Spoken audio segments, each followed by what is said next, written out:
আসসালামু আলাইকুম, welcome to my new blog. মাঝখানে আমার আর আমার হাজব্যান্ডের একদিন বন্ধ ছিল, আর আমাদের আদরের বিড়াল আদরের র্যাবিস ভ্যাকসিনের একটা ডোজ বাকি ছিল।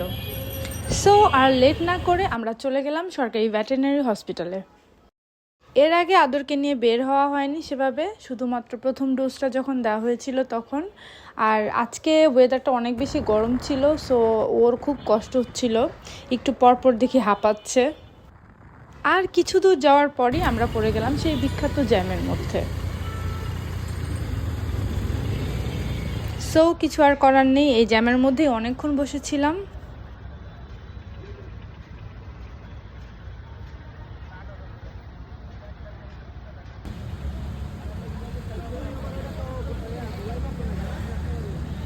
এর মধ্যে আমরা হসপিটালে পৌঁছে গেলাম।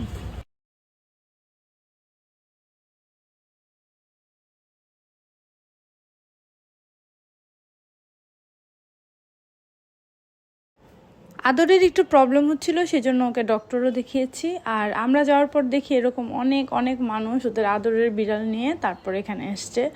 এক একজন এক এক কাজে এসেছে। তো ওর ভ্যাকসিনও দেওয়া হচ্ছিল, যদিও ভ্যাকসিনের সময় ভিডিও অ্যালাউড ছিল না, তাই আর ভিডিও করিনি।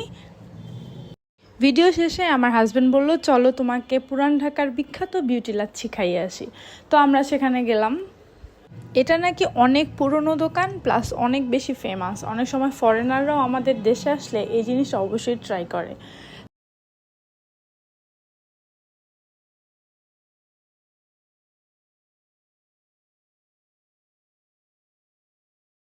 এখানে আসার পর শুনলাম যে লাচ্ছির সাথে সাথে এখানকার ফালুদাও নাকি খুবই টেস্টি এবং খুবই পপুলার।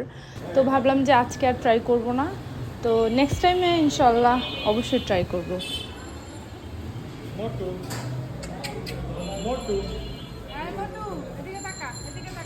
বাট সি আমাদের আদর কি পরিমাণ হাঁপাচ্ছে এই গরমের ভেতরে।